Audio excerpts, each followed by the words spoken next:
Vamos lá.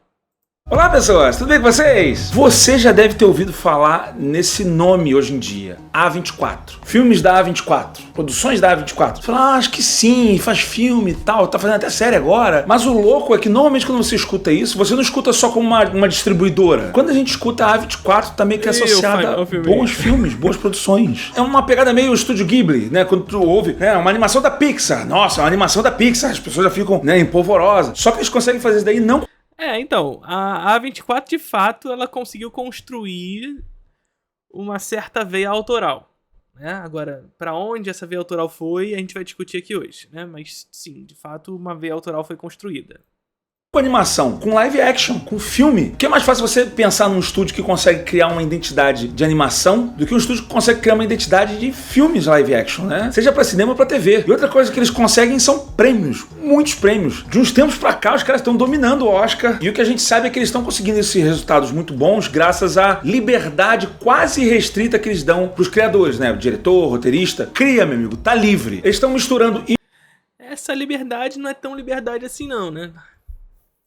Na medida em que a gente percebe que a A24 consegue consolidar uma certa construção de padrão. Então, os filmes da A24, ao contrário do que se vende, inclusive, tanto na internet, porque o meio que a A24 atua majoritariamente é com publicidade via internet, né? Então, é um tipo de propaganda mais orgânica, digamos assim. É claro que não é tão orgânica assim, porque tem dinheiro envolvido, mas é mais orgânica que os grandes estúdios fazem, outdoor, BuzzDoor, essas paradas assim da propaganda tradicional. Mas a gente percebe que existe um certo padrão formal que a A24 construiu ao longo dos anos. E aí quando a gente vê que existe um padrão formal que foi construído ao longo dos anos, um padrão de estilo que foi construído ao longo dos anos, a gente começa a se questionar, de certa forma, se há de fato uma veia autoral, no sentido de que essa autoralidade está inserida na perspectiva do autor do filme, saca? E aí por que eu digo isso? Porque é muito comum a gente ver, inclusive, nos fãs da A24, naqueles que defendem ardorosamente os filmes da A24, que essas pessoas defendem mais a A24 do que os realizadores da A24. O que nos indica muito essa perspectiva de que o estúdio visa construir essa veia autoral, uma certa autoria da empresa, e não exatamente uma liberdade criativa para que seus autores criem à vontade, saca? Ou seja, me parece que existe uma liberdade para você criar até certo ponto. Não pode fugir daqui, porque senão a gente sai da atmosfera A24, do estilo A24. Então existe um limite dentro dessa construção autoral que a A24 permite para os seus autores. Então não é uma liberdade restrita ou quase restrita, não. A A24 me parece muito se construir através de uma realização de padrão, tá? Lembrando sempre, aquele velho disclaimer de sempre. Não é porque eu vou discordar do Gaveta em alguns momentos aqui que eu acho que o Gaveta não entende porcaria nenhuma ou qualquer coisa desse tipo, tá, gente? Aliás, acho o Gaveta uma figura muito interessante, muito legal, assisto muito dos seus vídeos, então... mas não por isso eu vou concordar com tudo que ele possa dizer aqui.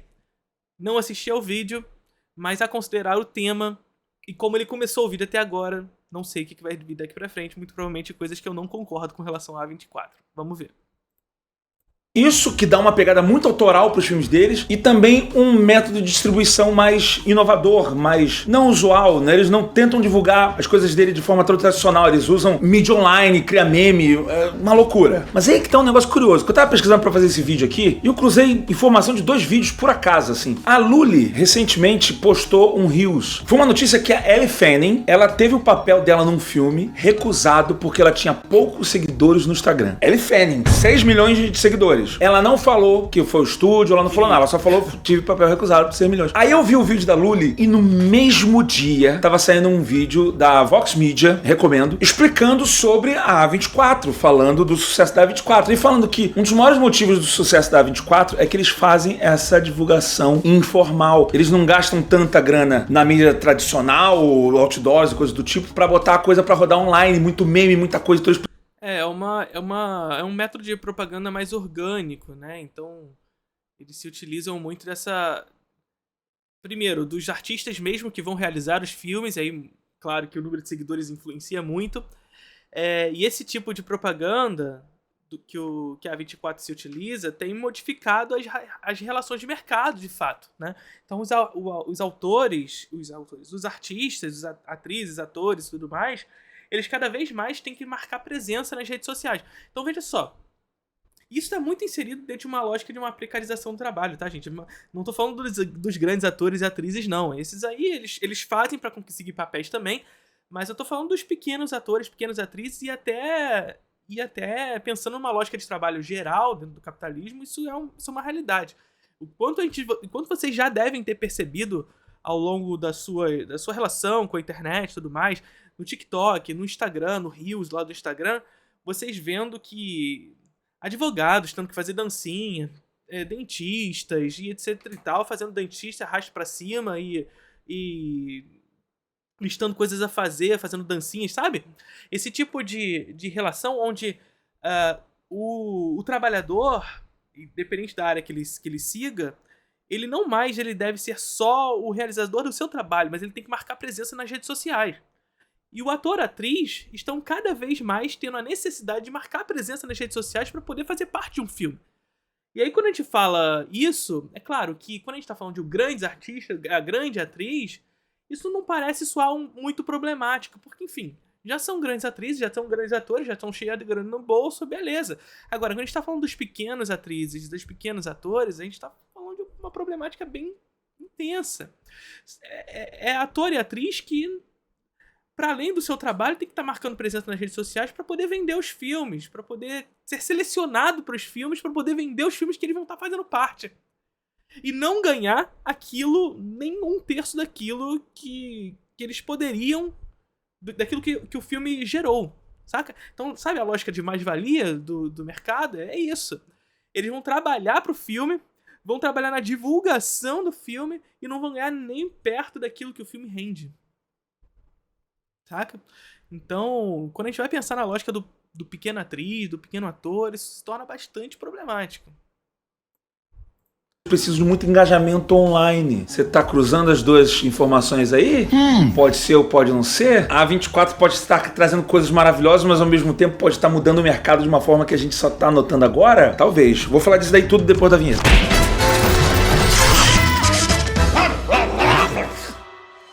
Deixa eu explicar direito o que é a A24, até chegar na parte da Elle Fanning. Que a A24 ela começou só como uma distribuidora. Porque normalmente um estúdio grande ele produz o filme, ele faz a distribuição, divulgação, trailer, campanhas, todo esse tipo de coisa, e depois tem a exibição, né? A A24 eles não produziam, eles compravam filmes independentes, filme indie e tal. É por isso que tem muito festival de filme. No início eles iam até os festivais, os principais festivais de cinema independente, né?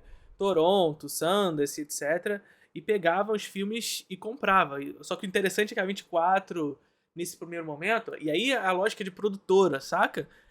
Que já desde o início já pensava sobre essa perspectiva de uma veia autoral da empresa e não dos autores, uma veia autoral da empresa. Eles começavam a comprar filmes que tinham uma lógica interna que era mais ou menos semelhante. Mesmo na época em que eles não produziam, que eles só compravam os direitos de exibição e de distribuição. Então, repara que desde esse primeiro momento eles já começavam a pensar o cinema sob uma lógica muito específica. Pensar naqueles filmes que eles iam comprar sob uma lógica muito específica. O som do vídeo tá um pouco mais alto do que o som? Vamos lá. Tem Sundance, tem Cannes, tem não sei o que lá. Especialmente a galera que não vem de grandes estúdios, eles produzem os filmes e eles botam em prêmios pro filme ganhar um bafafá, um burburinho, pra que venha uma distribuidora e financie o filme. Ah, não, vamos divulgar ele aqui, vamos lançar ele não sei aonde, tantos cinemas, tal. O mercado de game funciona do mesmo jeito, lembra que eu... Sim, é pensar um pouco disso, né? Vocês sempre me perguntam, essa é uma pergunta bastante frequente que eu recebo lá no meu Instagram. Qual é a importância dos festivais e tudo mais, dos festivais, das premiações, etc, né? Porque eu sempre costumo dizer pra vocês que o Oscar é uma premiação do mercado, uma premiação da indústria da cultura, e portanto não é uma premiação especificamente do cinema. E nesse sentido, a gente sempre deve pensar o Oscar especificamente, que é a pergunta que mais chega pra mim, sob um contexto específico e sob um interesse específico. né? Então pensar quem venceu naquele ano ou num período específico de tempo no Oscar nos indica os interesses da indústria da cultura naquele período em que em que foi demarcado historicamente para o seu estudo, saca? Então veja, toda a premiação, todo o festival está inserido sob um contexto de interesse que está vinculado à lógica de mercado. Não tem escapatória. Todo. Sobretudo os festivais mais mainstream, claro. A gente pensar em Toronto, Sundance, Oscar, Cannes, Locarno, Veneza, Berlim. Essa galera toda tá inserido sobre essa lógica de mercado, tá, gente? É claro que cada um desses festivais tem uma diretriz específica que o direciona para essa lógica de uma maneira distinta, certo? Então, é mais ou menos por aí. Isso não foge da perspectiva de que a gente pode enxergar que esses festivais, historicamente, construíram um público para determinado tipo de cinema. Então, é pensar, por exemplo, que Cannes foi um importante catapultador das ideias da Nouvelle Vague, saca? Então, isso significa dizer que, ainda que esses festivais tenham uma relação de mercado muito forte, que os interesses estejam relacionados à indústria da cultura, ainda assim esses festivais são importantes catalisadores do cinema de um tempo, de um contexto específico, saca? Então a importância de estudar esses festivais é, sobretudo, entender o tempo das realizações daqueles filmes. Que filmes são catapultados por esses festivais? Que filmes são catapultados e que se tornam elementos fundamentais da história. Beleza? Então essa é a importância de estudar os festivais. E aí quando a gente vê, por exemplo, nesse caso que o Gaveta está falando aqui, que a A24 se utilizava muito desses festivais alternativos, sobretudo dos Estados Unidos, Toronto, Sundance, etc., para ir lá buscar os filmes que você vai comprar, a gente compreende que esses festivais são, sobretudo, uma vitrine para esse tipo de mercado. Por quê?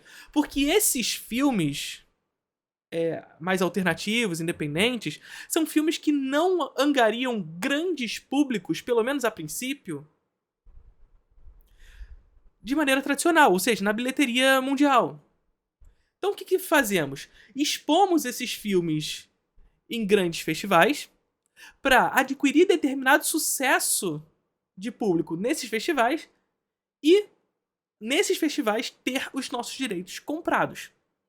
Para que aí sim a gente possa ser exibido e essa empresa que adquiriu ganhar com bilheteria.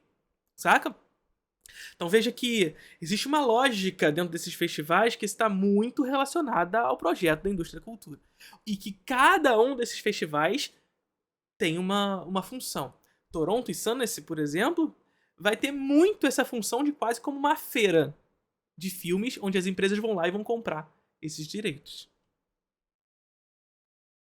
Eu fiz aqui o vídeo sobre o Unrecord. O trailer do Unrecord provavelmente foi feito pra isso, pra atrair investidores. Então os caras meio que começaram com esse lance só de fazer uma curadoria. Eles escolhiam filmes potenciais pra lançar. Só que nessa, eles começaram a escolher filmes com uma marca autoral meio única, uma pegada meio doida deles, sabe? Que deu muito certo. Pra vocês entenderem isso, acho que quase todo mundo, sei lá, tem Instagram, sei lá, alguma coisa desse tipo. A gente segue algum perfil que faz curadoria. Eu sigo perfis que fazem curadoria de piada, né? Coisa pra ver chapado, melted vídeos. Tem várias outras páginas dela. Isso aqui é mais ou menos o que eu tinha falado agora há pouco, né? É você pensar que a A24 ela foi adquirindo esses filmes, mas, sobretudo, essa veia autoral que o Gaveta tá falando aqui, não é uma veia autoral especificamente do autor. É claro que eles buscavam filmes autorais, mas eles encontravam nessas autorias especificamente uma veia autoral da empresa. Então eles selecionavam filmes que, de certa forma, conseguiam compilar algumas características de semelhanças que poderiam dizer sobre a empresa e não sobre os autores. E isso vai demonstrar muito as consequências nos fãs da A24, que são justamente esses fãs que são mais fãs da empresa do que nos autores, dos realizadores que estão lá realizando. Se você for perguntar quem são os realizadores, quem fizeram os filmes, muito provavelmente elas sabem muito mais que foi uma empresa, que foi a A24 que fez, do que os realizadores que estão inseridos naquele contexto. South America Memes. E você vê que assim, essa galera, eles não produzem os memes todos que estão ali, eles vão pegando pela internet, vão postando. E normalmente quando a gente segue essas páginas, a gente gosta muito do tipo de seleção que eles fazem. Eu tô falando de piada, pode ser, sei lá, de culinária, pode ser de cinema, pode ser de alguma coisa. E tem uma pegada, assim, sei lá, rolê aleatório. Às vezes eu vejo alguma coisa falando, isso daqui tem cara de rolê aleatório. Ou isso tem cara de melted vídeo, sabe? Essas curadorias, elas começam a ter uma identidade. A A24 começou a fazer isso com filmes, né? Eles começaram a fazer uma seleção específica de filmes que tinham uma identidade. Tem todo um lance de um visual muito forte, muito cheio de luzes, neon, um negócio doido assim, e uma veia autoral muito forte, né? Ou seja, muita cara de filme independente, filme de pessoa que parou e criou aquilo e não que um estúdio ficou botando a mão. Tem essa cara mais pessoal, vamos dizer assim. E os caras começaram É isso que eu falei agora. Eles pegam esses filmes que tem essa cara de veia autoral, mas dão uma cara de empresa. Aí que tá a questão. Eles pegam os filmes de cara autoral e dão um rosto A24. Ou seja, eles constroem um padrão. para ganhar muito destaque com isso. Curadoria de filmes únicos e criativos, uma divulgação online inovadora, indo para memes e todo esse tipo de coisa, e uma distribuição bem estratégica. Eles sabem quando eles vão ter que fazer uma festa, divulgar um evento, lançar num cinema. E daí vocês já sabem onde eu quero chegar com isso, né? Daí vocês já sabem onde eu quero chegar com isso. Na medida em que eles vão construindo esse padrão, óbvio, consequentemente, o objetivo deles é construir a mesma coisa que os grandes estúdios fazem. Construção de padrão de gosto. Não é à toa, mais uma vez, portanto, que existem fãs incondicionais da A24. Porque eles construíram um padrão. Um padrão. A A24 não é um estúdio, não é uma produtora que faz filmes fora do padrão. São filmes construídos sob uma lógica padrão. Beleza? É claro que esse padrão é direcionado para uma lógica minimamente autoral, mas essa autoria que a gente estava discutindo até agora, ela está pensada muito mais sob a lógica de uma autoria da empresa do que dos autores em si.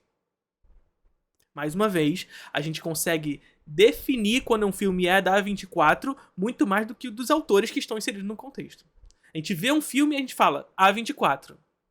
A gente não fala vi um filme e a gente fala T. West. Vi um filme e fala, sei lá, um outro autor qualquer da A24. Saca? A gente vê o filme e fala A24. Eles construíram um padrão da empresa. E se a gente consegue definir uma lógica que é de empresa, a gente tá falando de padrão, gente. A gente tá falando de padrão. Não de autoria específica e individual de cada autor. Cinema específico, mas eu não vou entrar tanto nessa não. O lance das mídias não convencionais, eles já começaram isso já. Pô, aquele filme Spring Breakers deles, que eles distribuíram, eles começaram a fazer muito meme de Facebook, na época que o Facebook bombava, né? Mas não só isso, eles vão, sempre num filme, eles tentam fazer alguma coisa louca. No Ex Machina, eles criaram um Tinder pra Alicia Vikander, umas estratégias muito doidas. E aí nisso você já tá começando a ver a ligação forte que tem com a notícia da Elle Fanning. A Elle Fanning não pôde fazer o papel de um filme, numa produção, sabe lá de quem, porque não tinha seguidores o suficiente. 6 milhões não era o suficiente. Pode não ter sido a A24. A galera aqui tá querendo que... tá querendo me ferrar, né? Esse tipo de comentário já virou comum. Essa fala específica que precisa virar corte, professor. Eu já entrei muita briga no Twitter por conta de A24. E vocês não me defendem. Vocês não me defendem. Que tipo de padrão é esse que a Matt Saig tá falando aqui? A gente vai entender já já. Vamos andar um pouquinho mais o vídeo pra ver se o Gaveta vai falar alguma coisa desse tipo. E aí eu comento um pouquinho que tipo de padrão que a A24 costuma construir. Tá bom? Mas sem dúvida, esse método da A24 influenciou o mercado como ele está se transformando agora. As pessoas começaram a entender o poder do online. A Kéfera não explodiu no YouTube, cara, ela lançou filme, plá, explodiu o cinema, todo mundo querendo ver a Kéfera. Por que começou a gente ver o filme da Kéfera? Porque era a Kéfera, ela tava famosa no YouTube. Ela fez a fama dela borbulhar aqui primeiro no online. Eu já vi isso acontecer com o Jovem Nerd. O Jovem Nerd lota eventos. Construíram a carreira deles online. E é de se observar bem isso, porque assim, a mídia tradicional, o jeito como é divulgado, criação de trailers, espalha pôster pela cidade inteira, comercial de televisão, isso é caro pra cocô. Eu tava vendo agora que o teu Velozes e Furiosos 10 que saiu, a grana de publicidade que investiram nesse filme, que ainda estão investindo nesse filme, é altíssima. Eu não sei se é maior do que a produção, ou... é muito alta, é muito alta. Mas aí o que normalmente um estúdio tradicional faz, eles vão controlando a produção. Eles precisam ter certeza que o filme vai lucrar. Então eles fazem todos os clickbaits, todas as coisas. Eu falei bem do Mario, mas o Mario é isso, assim. Veio a galera falando, a gente precisa lucrar muito com isso. Bota aqui a Mario, bota isso aqui, bota todas as cenas clássicas, bota não sei o que, pra ter certeza que as pessoas vão vir no hype e tal. Já na A24 eles queriam garantir a pegada autoral dos filmes, né? Pra fazer isso, o que tem que fazer? Liberdade para criadores. Então eles dão liberdade quase restrita para diretores, roteiristas. Faz do jeito que você acha que tem que ser. Aí fala assim, cara... Mais uma vez, não é bem assim. Não é o faz do jeito que vocês quiserem, porque é uma empresa, é uma produtora, quer resguardar a sua capacidade de ganhos, etc. Enfim, é perigoso demais esse tipo de abordagem. Então eles constroem um padrão, eles pensam, claro, em dar essa liberdade, mas essa liberdade ela vai até um lugar. Passar desse lugar, por isso que não é uma liberdade quase restrita. Se você passar desse lugar aqui, foge da lógica da A24. A autoria A24. É mais uma vez, é mais ou menos o que o Gaveta falou mesmo, é você pensar num filme da Pixar, é um filme do Ghibli, é um filme da A24. A gente consegue identificar esses padrões da A24, saca?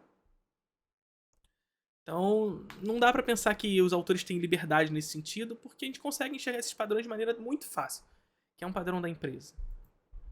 Cara, tem dois caminhos isso daí. Quando dá certo, dá muito certo, porque você dá uma cara muito única para as produções, sem dúvida, mas também pode dar muito errado. De qualquer forma, é um risco alto que precisa de grana. Mufunfa, din-din. A grana tem que sair de algum lugar, tem que economizar de algum lugar. De onde eles estão tirando essa grana? Da parte da divulgação. Tira esses posters pela cidade inteira, vamos divulgar online, vamos no boca a boca, vamos criar uma ação maluca no meio da rua, sei lá. Quando você analisa isso, o número de seguidores de uma atriz principal de um filme desses já passa a fazer um sentido, né? A Halle Fanning tem 100 milhões e ela já participou de um filme da A24. Se foi a A24 é porque é um filme muito caro. Mas pode não ser, entendeu? Pode ser um outro estúdio simplesmente que tá utilizando esse método também. Mas uma coisa é inegável, esse método deles geram filmes muito autorais, muito únicos, que chamam muita atenção. Ex Machina, que ganhou o Oscar de melhores efeitos visuais, é maravilhoso aquele filme. Ava, I said stop! Maravilhoso, massa.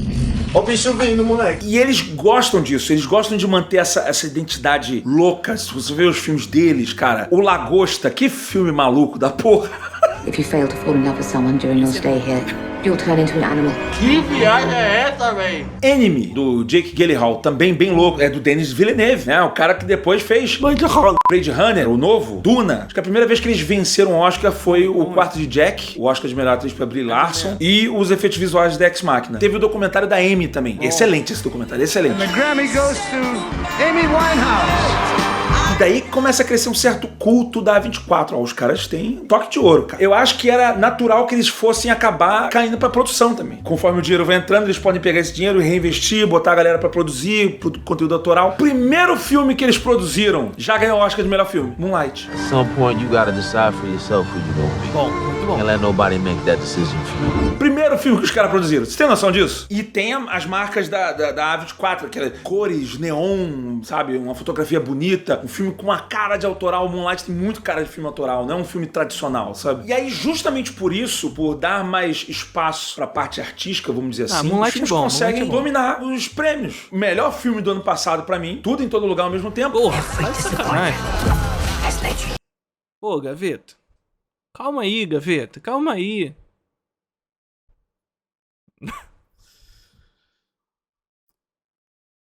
Saca,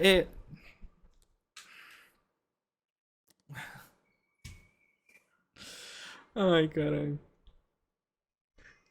Eu tô aqui porque eu não quero me meter nessa de novo. De falar de tudo em todo lugar ao mesmo tempo, mais uma vez.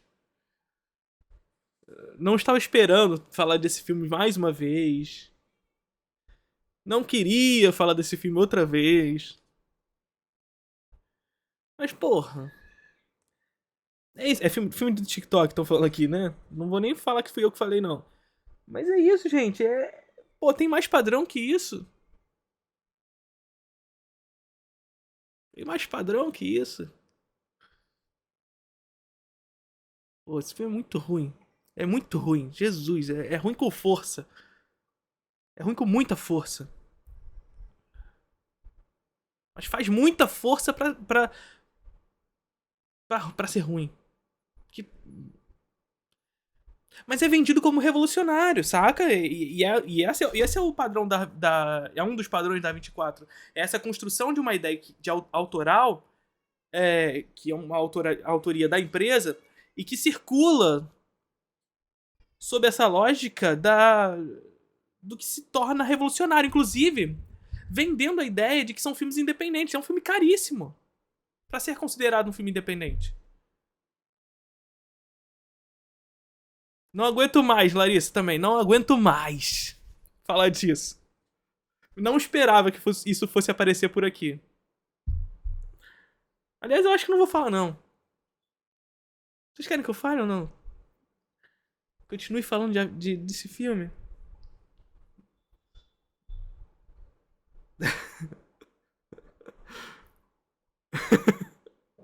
Ai, não. Adoro que eu fale de... É isso, vocês querem minha maldição. É isso que eu tô te falando. É isso que eu tô falando pra vocês. Vocês querem minha maldição. Vocês querem que esse meu corte viralize nas seitas da A24, pelo Twitter, que eu seja cancelado por toda essa galera. Aí vem essa galera falando que eu sou amargurado, que eu não gosto da vida. É esse tipo de tweet que vem. Eu sou amargurado porque eu não gosto de tudo em todo lugar ao mesmo tempo. É uma loucura, uma loucura, uma loucura. Mas a lógica do tudo em todo lugar ao mesmo tempo é uma lógica, primeiro, que já foi reproduzida no cinema recente, não é nem... Cara, Marvel já trabalhou com multiverso antes de tudo em todo lugar ao mesmo tempo, então não tem nada de revolucionário tematicamente, ainda que essa galera fale que tematicamente eles revolucionaram a parada. Aí eles vão falar, não, mas é a maneira como eles lidam com o metaverso. Porra, pelo amor de Deus também, gente. Eles lidam sob a lógica real do TikTok. O que eu quero dizer com a lógica real do TikTok? É a lógica de que o que a gente tá assistindo pouco importa. O que importa é o que tá em seguida. Então é uma jogadinha espertinha atrás da outra. E eu já esqueci a jogadinha espertinha que veio antes. Porque o que importa vai ser a seguinte. É a lógica do TikTok, de você ficar jogando pra cima os vídeos. É isso. O filme inteiro é isso. Pra disfarçar, e aí isso tudo disfarçado de um experimentalismo com a linguagem que não existe, que é inexistente, pra disfarçar, pra mascarar uma história que é bizarra. De vender o sonho americano para populações segregadas dentro dos Estados Unidos. Para vender o sonho americano da família tradicional americana para migrantes dentro daquele contexto. E aí a galera olha pra cima e fala, caraca, que maneiro, que filmaço, inseriu diversidade ali. Meu Deus! Colocou a diversidade sob um contexto da ótica do sonho americano. É isso que eles fizeram. E disfarçaram toda essa bosta com esse jogo espertinho com a linguagem. Com esse jogo espertinho com o estilo. Pô, pelo amor de Deus. Pelo amor de Deus. Melhor filme do ano, Gaveta. Pô, nada contra você, Gaveta. Mais uma vez, mas não dá. Esse filme é muito ruim. Jesus. Chega, não vou falar mais sobre esse filme. Não vou. Nunca mais me peçam pra falar sobre esse filme. Última vez que eu falei sobre esse filme na vida. Espero eu.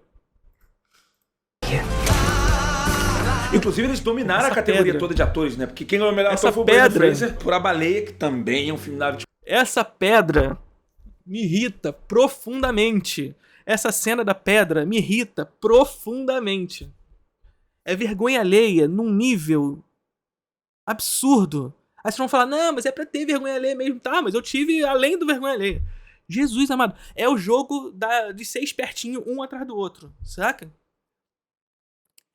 É o tempo inteiro querendo ser espertinho. Pra disfarçar toda essa temática bizarra que o filme transmite. Bizarra.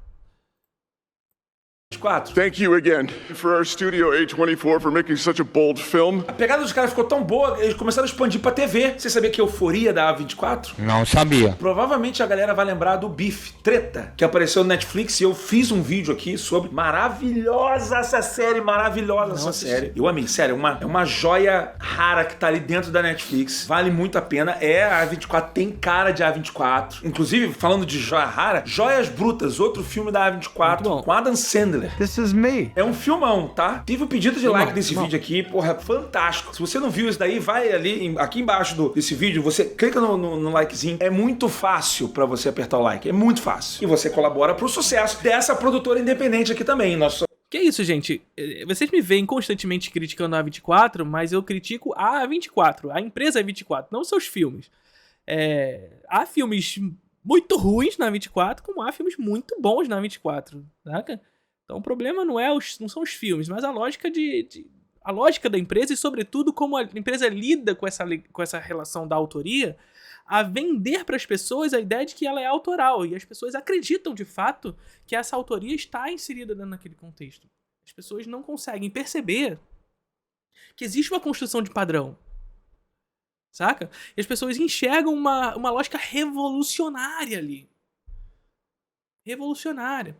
Ao ponto de, quando eu critiquei Pearl lá no Twitter, diversas pessoas falam, não, mas eu sei que eu sei que o filme não é pra todo mundo, mas a gente que gosta da A24 gosta de coisas mais profundas. Pelo amor de Deus! Essa é a lógica. De disfarçar a própria relação e os códigos de gênero, sobretudo quando a gente tá falando do terror, que a A24 foi muito conhecida pelo filme de terror. Disfarçar os códigos desse gênero em prol de um drama, de uma dramaticidade profunda, que nem sempre é tão profunda assim, é super superficial, na verdade. E vender isso como autoria. E fazerem as pessoas acreditarem que aquele tipo de filme é feito pra algumas pessoas. Mas não, isso é padrão. Todo mundo gosta. A A24 geralmente faz filmes de terror pra quem não gosta de filmes de terror. A A24 forma padrão.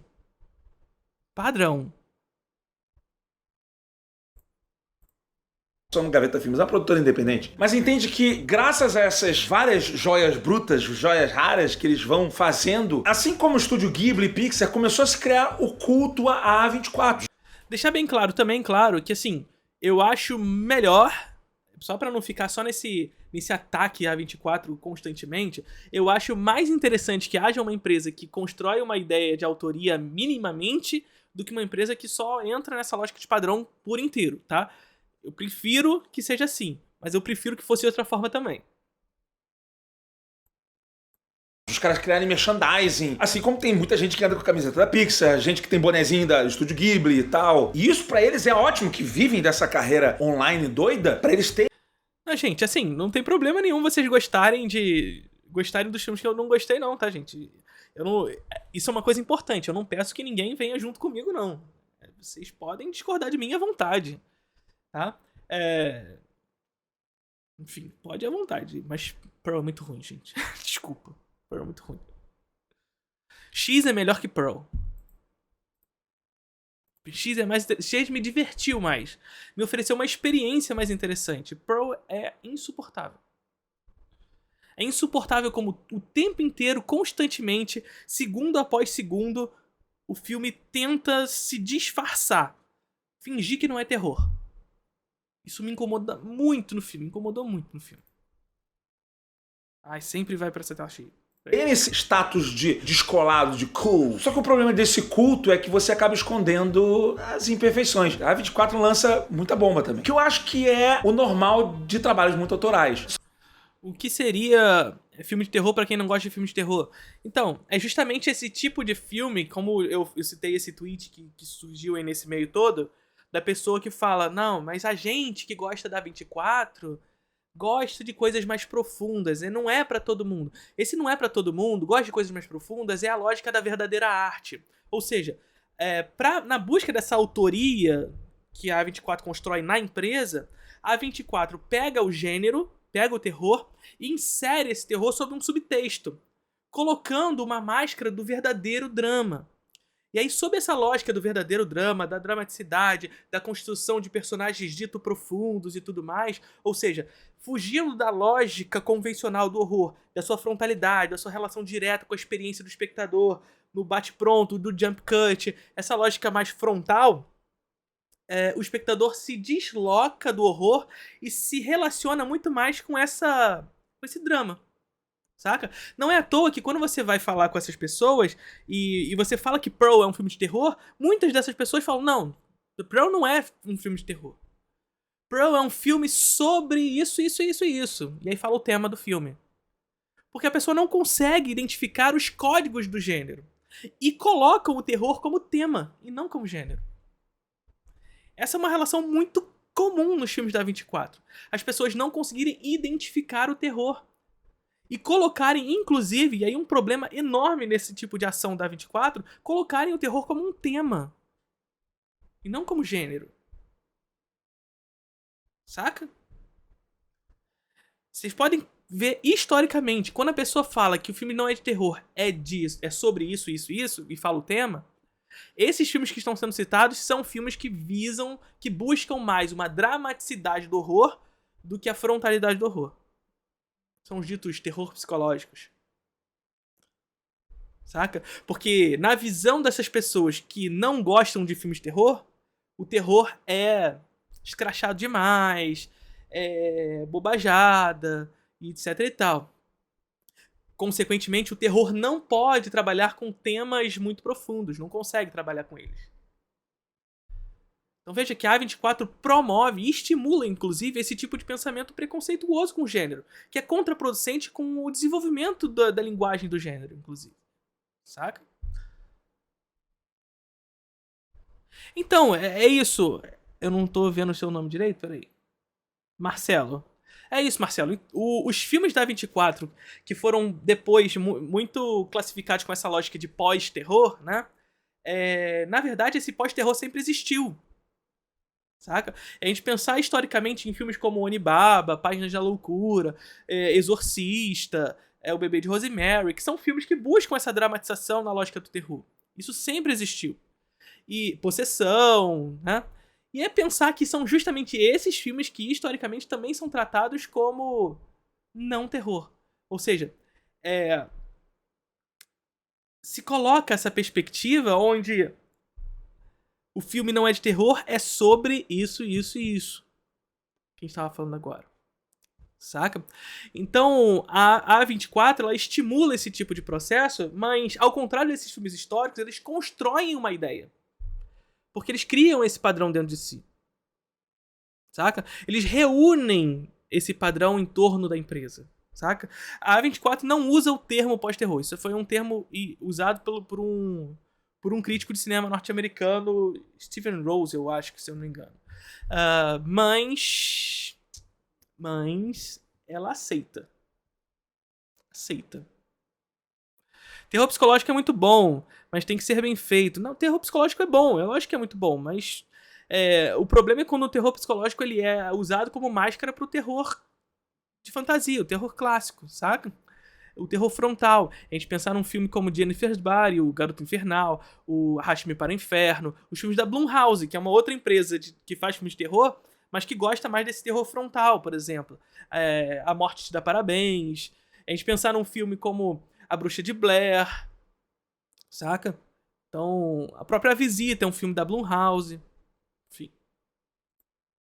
Só que como os caras são muito mestres de divulgação online, esse tipo de coisa, eles são meio sagazes, assim, pra esconder os filmes que eles estão vendo. Ih, não deu muito certo isso aqui. Cara, teve um filme, eu vi que apareceu do nada na Apple TV, Passagem, com a Jennifer Lawrence e aquele Brian Tyree Henry. São dois atores que eu amo, adoro eles dois, sabe? Eu vi a cara e falei, caraca, como é que ninguém falou desse filme? E já tá escondido na Apple TV. Se tu entrar assim, agora na Apple TV, não tá ali, tu tem que ir passando os filmes ali, tá ele ali escondidinho. Um filme, ele tem muito potencial, os caras botam num cinemão, visual, chama personalidades, eles criam gourmet, fazem um negócio. Outro problema dessa estratégia é que eles acabam ficando meio que reféns de influencers, né? Você tá flopado no Instagram, Luiz. Não adianta só ser um ator, tem que ser um influencer, pelo menos os principais. É por isso que muitos atores hoje em dia estão se esforçando para criar presença online. Se você vê o mercado audiovisual, cara, a galera, tudo que faz... É isso, mas aí a questão é essa que eu falei pra vocês lá no início do vídeo. Uma coisa é a Michelle Yeoh, é o Homem-Aranha aqui, o Tom Holland, atuarem nessa presença nas redes sociais e como influencers também. Outra coisa é o pequeno ator e atriz que tem que fazer isso. É o dentista, é o advogado que tem que estar lá marcando presença nas redes sociais, senão não tem emprego, senão não tem cliente, saca? Então é uma lógica muito perversa da indústria da cultura e da indústria do capitalismo, que impõe a essas pessoas, na era do digital, esse tipo de relação com a internet. A atuação tá lá, tá criando conta, faz piada, faz não sei o que lá. Tem ator que compra seguidor. Tem muita notícia disso de atores e atrizes comprando seguidores e tal. Porque, graças a esse comportamento, tá virando meio que uma exigência básica pra carreira de ator e de atriz. Adoro First Reformed, um dos maiores filmes da última década. O que é bizarro. O mercado deu uma forma de terceirizar esse papel da divulgação. Né? Ok, você pode tratar eles como maus nesse sentido, eles são maus. É matemática, a conta tem que fechar, alguma coisa tem que se pagar. Eles preferiram abrir mão de atores e atrizes anônimos e contar com gente famosa que possa engajar para não ferir a criação, o roteiro e a direção. Convenhamos, tem dado certo. Tem muitos filmes bons deles que eu venho vendo recentemente, de uns tempos pra cá, especialmente filmes de terror. Os caras mandam muito bem nos filmes de terror. Os caras fizeram A Bruxa. Os caras fizeram Hereditário. Muita gente considera Hereditário o melhor filme da A24, tá? Tudo em todo lugar ao mesmo tempo, pra mim, é o melhor filme da A24. Filmaço, filmaço. Não é um filme, é uma experiência. E outro, sabe? Não, um filme é uma experiência foda, David. Porra. Mas... Não é o maior filme da A24, gente. Porra. Que merda seria a A24? Midsommar. Prometi que não vou falar mais. Lighthouse. Os dois, né? O X, né? Midsommar é ruim. Deixa eu voltar aqui pra gente ver. Pra gente falar do ruim bom aqui. Até que surgiu aqui uma dica, né? Cadê a dica que pediram? Professor, sugiro que numa live... Sugiro uma live pra que você falando filme por filme que você acha dos filmes da A24. Então, aqui na live eu fui citando bom ou ruim nos que eu não gostei, que eu gosto e não gosto. Mas vamos ver. Até porque eu não assisti todos da 24 Não, é uma experiência. E outro, sabe? Midsommar. Midsommar é ruim. Lighthouse. Os dois, né? Melhor que Pearl, mas é ruim também. O X, né? A marca de não sei o que lá. E o Pearl, da Mia Goth. Muito ruim. De novo, muito ruim. Não viralizem isso nas redes, pelo amor de Deus. Deixa aqui no Twitter. No Twitter não, desculpa. Não, no Twitter de jeito nenhum. Deixa aqui no YouTube. Deveria ter sido indicada a melhor atriz, além dessa série de TV.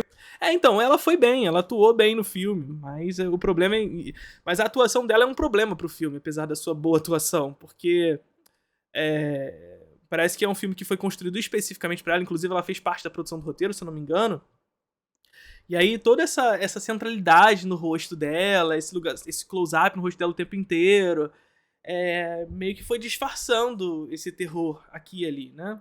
Você tem aqui, né, o Treta e o Euforia. Mas eu acho que eles conseguem muito dessa fama por essa pegada muito autoral. Nesse ponto, eu acho até que, tava comparando com a Pixar, acho que se compara mais ao Estúdio Ghibli, sabe? Que é uma pegada autoral muito única. Tu fala assim, caraca, isso é Estúdio Ghibli, isso é A24, sabe?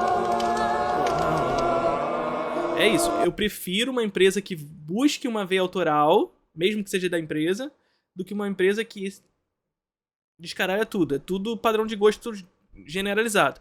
Mas ainda assim, prefiro que seja um projeto que busque a autoria específica do autor. Do diretor especificamente.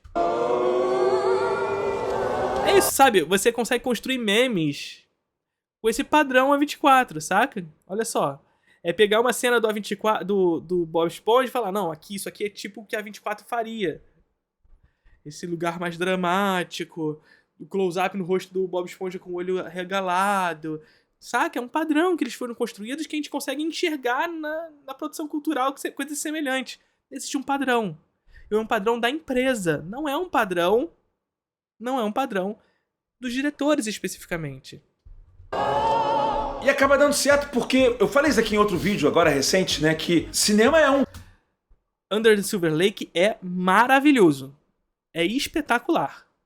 Assistam Under the Silver Lake. Veja, é o que eu tô falando. Eu não faço juízo de valor só porque um filme é da A24. Se for bom, eu vou falar. A Bruxa é maravilhoso. Under the Silver Lake é espetacular. Eu sou apaixonado por Under the Silver Lake. Então assistam Under the Silver Lake. Um grande investimento. Os caras botam muita grana e recebem muita grana. É evidente que tem muita mão de estúdio. E se você for ver, sei lá, filmes de Marvel, vai ver Velozes e Furiosos... Até... Under the Skin também é muito bom. Under the Skin é da 24? Não sabia. Mas é muito bom também. Com a Scarlett Johansson. Comédia romântica, tu vê que tem aquela cara de enlatado, né? Tem muita cara de... Cara, isso parece vários outros filmes, parece muito os estúdios desenhos aqui. Enquanto os filmes... Para.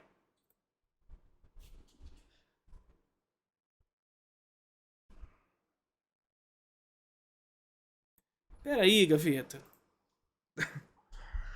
Não. Gaveta, gosto muito de você, Gaveta, mas não coloca John Wick no balaio dessa galera, na moral. Isso demonstra um pouco dessa perspectiva que a gente tá falando agora. Os fãs da 24 têm essa pegada de que nós gostamos dessa pegada mais profunda. O filme não é pra todo mundo. Não tô falando que o Gaveta tá falando isso não, tá? Mas essa é a pegada da galera da 24. Aí você vê um filme de ação como John Wick, aí você liga logo. John Wick é um filme de ação que não finge não ser ação. Não finge não ser ação. Inclusive é um filme muito frontal, muito direto. Aliás, leiam a minha crítica de John Wick, vocês vão ver o que eu quis dizer com isso. Né? Essa maneira direta, que busca mais especificamente a experiência do espectador. Não criar meandros mentais, cerebrais sobre o filme, nada disso. É ser direto, é ir direto ao ponto, é isso que o filme busca. É causa e consequência. John Wick, mataram o cachorrinho de John Wick vai atrás das pessoas, as pessoas vão atrás do John Wick. Esse jogo de dupla perseguição, né? Que o John Wick vai atrás de alguém e alguém vai atrás do John Wick. E é isso. Não tem nenhum meandro cerebral porque aconteceu uma coisa ali, esse jogo paralelo. Nada disso. É direto ao ponto. E aí, quando a gente tem esse tipo de relação mais direta, comumente as pessoas ligam esse tipo de filme a uma coisa mais vulgar, mais vulgarizada, mais, digamos assim, ralé. Mas saca? Não necessariamente o que é popular, entra sob uma lógica estritamente do padrão. Muito pelo contrário, John Wick, apesar de se comunicar com o popular e apesar de sim ter uma lógica de padrão em algum lugar, ele experimenta. É um filme que tem muito experimento. Só que onde está o experimento? O experimento está na lógica de como filmar para atingir essa expectativa da experiência do espectador. Então John Wick é um filme de ação que, ao contrário dos demais, não fica picotando a ação. Pelo contrário, ele gosta da ação filmada de maneira direta, frontal, e o tempo inteiro sem muitos cortes. Saca? Então, percebe? Nem sempre o que é popular é menos... nem sempre o que é popular é mais superficial do que aquilo que é dito profundo. Muitos desses filmes da 24 que buscam essa profundidade como Pearl é mais superficial do que a profundidade que John Wick é capaz de traduzir. E quando eu digo profundidade que John Wick é capaz de produzir, é para que a gente tenha clareza que simplicidade é completamente diferente de superficialidade. O simples, guardem isso a partir de agora. O simples, a ação direta simples, a simplicidade pode atingir de maneira frontal a profundidade dos sentimentos do espectador. É assim que atua o terror. É assim que atua o melodrama. É assim que pode atuar a ação. É assim que atua John Wick. Cara, eu vi John Wick e eu fiquei extasiado o filme inteiro. Porque é isso que o filme promove. Uma relação simples e direta para atingir esse tipo de experiência do extasiamento, da adrenalina. E é isso que importa pro filme. Veja como, através da simplicidade, eu posso atingir uma relação profunda com o espectador. E profundidade não é necessariamente essa ligação cerebral, de tentar enxergar os símbolos, enxergar a semiótica. Não! Não! Não necessariamente é isso. Só que esse fã da A24 não consegue enxergar isso na medida em que ele se coloca nesse lugar que a empresa vende da verdadeira arte. Porque nem todo mundo gosta dos filmes que eu gosto. Porque eu gosto dessas coisas mais profundas. Pelo amor de Deus. Pelo amor de Deus. Vamos lá. Da A24 não Parênteses, mais uma vez, não é sobre o Gaveta. Mas Gaveta pode enxergar da forma que quiser aqui também, tá? parecem isso. Tu olha um filme dele, cara, não é possível que o cara botou uma loucura dessa. Um filme inteiro com o Daniel Radcliffe como cadáver, sabe? Tem isso.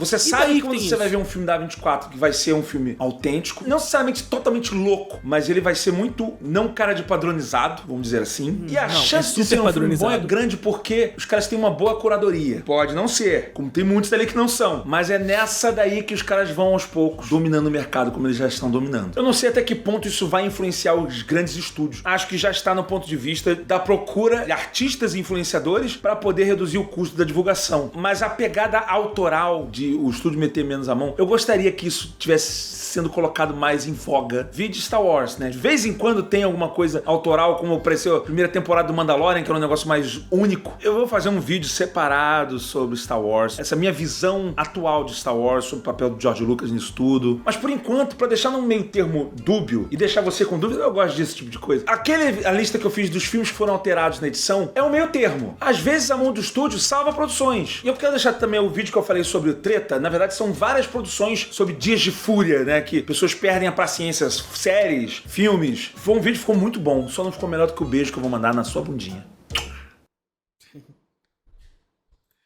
É. Legal, é assim, os vídeos do Gaveta são sempre muito bem produzidos, né? Mas discordo profundamente de quase tudo que ele falou nesse caso. Um beijo pra você, Gaveta, se você for ver isso aqui em algum momento. Gosto muito de você, mas nesse caso estamos em discordância.